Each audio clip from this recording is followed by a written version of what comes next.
안녕하세요. 청년 2-2 진상준 목장의 박상훈 형제입니다.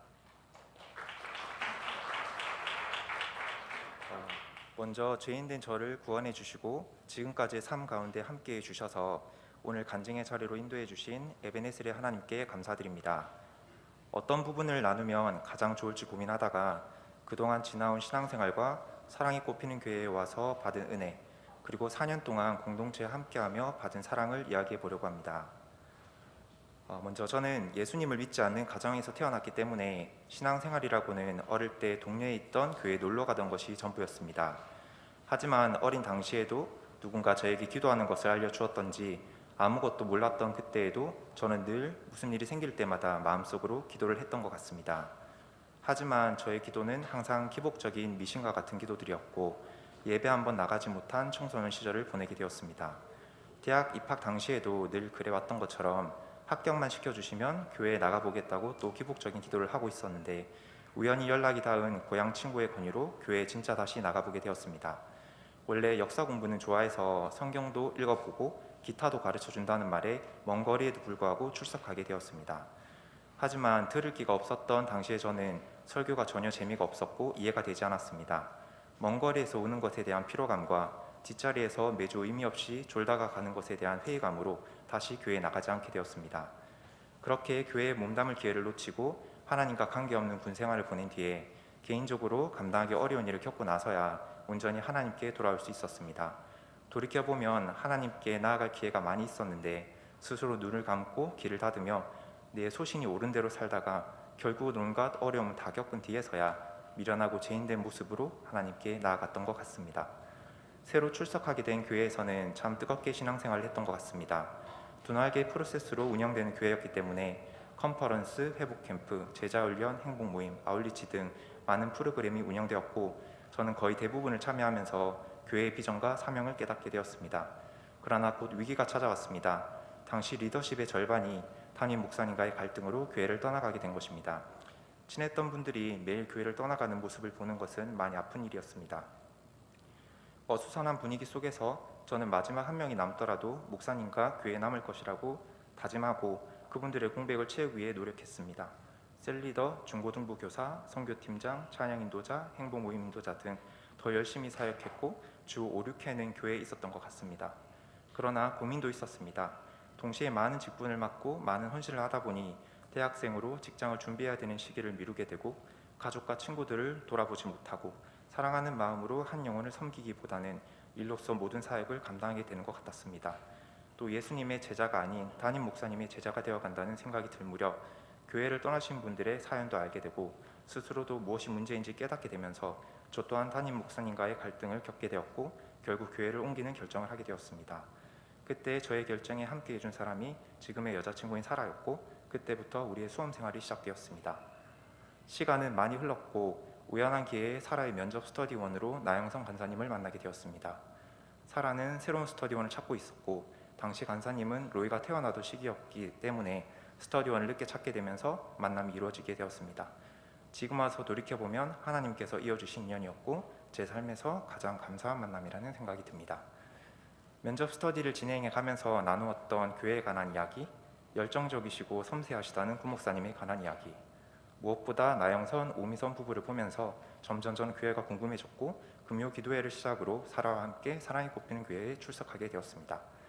사꽃에 와서 첫 번째 감사한 부분은 은비와 주영이 그리고 지금의 상준이 형으로 이어지는 목자와 목장원들과 함께하며 여러 모양의 많은 모임들과 일상의 교제를 통해 서로를 사랑하고 섬기는 교회 공동체를 배울 수 있었던 부분입니다. 두 번째 감사한 부분은 제자반 교육을 참관하며 전도와 선교와 교회를 향한 헌신으로만 내몰리던 지난 신앙생활을 돌아보고 하나님 나라를 먼저 누리고 하나님이 기뻐하시는 교회 공동체, 가정, 부모님에 대한 공경, 내가 서 있는 그곳에서 그리스도인으로 잘 살아내야 함을 배울 수 있어서 감사했습니다. 또 가장 힘겨웠던 가장 감사했던 순간도 있었습니다. 오랜 수험생활 동안 스트레스로 인해 사라에게 찾아온 큰 어려움입니다. 그때가 제 삶에서 가장 절망적인 마음이 들었던 시기였던 것 같습니다. 가족 같은 지난 교회를 옮기는 결정에 저와 함께하면서 그 많은 고생을 시켰는데 이제는 시험 때문에 어려움을 겪게 되니 모든 게 다 내 탓인 것 같아서 정말 많이 힘들었습니다. 시험이 끝남과 동시에 그렇게 모든 것이 끝났다고 생각하고 저희는 당연히 떨어졌다고 판단해서 발표 당일에 결과는 열어보지도 않은 채 영상 간사님께 대신 확인만 부탁드렸는데 뜻밖의 결과는 합격이었고 무려 14점이 높은 점수였습니다. 지난 필기시험 합격 때는 합격선에서 약간 높은 점수여서 면접과 수업 시험 내내 힘들어했던 사라의 모습이 스쳐가면서 너무 감사했습니다. 그러나 그런 감사도 잠시 문제는 사라가 힘든 상황이었기 때문에 남은 과정을 감당하기 어려웠습니다. 그래서 저는 이번에는 포기하고 1년 정도 휴식 뒤에 다시 도전을 해야 하는 게 아닌가 고민하고 있었습니다. 그때 시험장에 들어가서 하고만 나오자고 미선이와 영상 간사님이 이야기해 주었고 육아 중이었음에도 불구하고 미선이가 수업 시험과 면접의 모든 과정을 거의 매일 함께 해주었습니다. 율빈이, 성일이를 비롯한 목장원들과 미지가 사라를 위해 기도해 주었고 함께 해주었습니다. 이 소식을 들으시고 목사님과 사모님께서는 치유기도회로 사라를 이끌어 주셨습니다.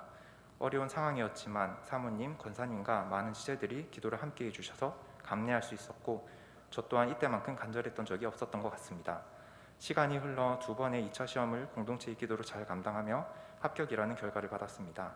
그런데 그 결과보다 그 시기에 받았던 공동체에 대한 사랑과 하나님의 은혜와 우리들의 간절한 기도만큼 소중했던 것이 없었던 것 같습니다. 그렇게 뭔가 다 이룬 것 같은 기분도 잠시 저에게 남아있는 과제 역시 쉬운 것이 아니었습니다. 그만할까? 내가 경찰이 되건 안 되건 하나님과 그게 무슨 상관이 있을까? 매일 그런 생각을 하면서 진심으로 마지막이라고 생각했던 작년 9월 경찰 시험에 저는 합격하게 되었습니다. 필기와 체력 점수에서 1점 위에서였기 때문에 면접에서 뒤집지 않으면 환상청이라고 불리던 경북청에서 승산이 없어 보였고 간절히 기도하고 절실히 준비해서 하나님의 은혜로 최종 합격을 할 수 있게 되었습니다. 그 순간 홀로 강대상에서 새벽 기도를 하며 교회를 옮기 결심을 했던 그 시절의 나의 모습이 떠오르면서 교회를 옮기고 시험을 준비하게 되는 것이 잘못된 선택이라며 막아달라고 기도했던 그때가 생각났습니다. 마음 가운데 하나님께서 주시는 음성이 큰 울림으로 다가왔습니다. 내가 그동안 너와 항상 함께 했단다. 잊기 어려운 큰 울림이 되었습니다. 2차 입교자가 되어 6개월가량을 청년 2부 임원으로 섬기며 감사한 시간을 누리고 올해 중앙경찰학교에서 3~4개월가량 교육을 보낸 시간 속에서도 하나님께서 두렵고 떨리는 마음을 붙들어 주셔서 그 과정을 기쁨으로 보낼 수 있었던 것 같습니다. 또 중경에 있는 동안 정미진 사모님을 통해 막내 누나가 교회에 등록하게 되었는데 내가 다른 일을 위해 수고하고 섬길 때 하나님은 또 다른 일을 통해 나의 가정을 위해 일하고 계심을 느끼며 감사했습니다. 그리고 교회 근처에 발령을 받을 수 있도록 기도했는데 감사하게도 불가능하다고 생각했던 경산 하양파출소로 발령을 받아서 이제 일할 수 있게 되었습니다. 수년간 아무런 성과도 없이 수고로움과 힘겨운 시간을 보냈지만 내가 생각하는 때가 아닌 하나님의 때에 하나님의 방법을 통해 가장 큰 시련을 가장 큰 은혜로 받게 되어 감사합니다. 그의 마음에는 하나님의 법이 있으니 그의 걸음은 실족함이 없으리로다. 시편 37장 31절 말씀 아멘. 이 말씀이 요즘 저를 살아갈 수 있게 붙잡아 줍니다. 어려웠던 상황을 모두 헤쳐나왔지만 여전히 한 치 앞도 볼 수 없어 두렵고 떨리는 일상을 보내고 있습니다. 그러나 나의 삶 가운데 임마누엘 하셔서 한 발 한 발 나아가게 하시는 성령님을 의지하며 그리스도인으로서 매일매일을 복음을 누리며 살아가 보려고 합니다. 이제는 받은 사랑을 은혜를 나누고 나에게 허락된 시간을 공동체와 이웃을 위해 수고하는 삶을 살아가 보겠습니다. 여전히 죄인이고 부족한 사람이지만 제가 있는 모든 곳에서 하나님의 사랑을 전하고 예수님을 닮아가며 오직 성령님을 의지하는 참 그리스도인으로 살기 위해 노력하겠습니다. 사랑이 꽃피는 교회 모든 분들께 감사드리고 모든 영광 하나님께 올려드리겠습니다. 감사합니다.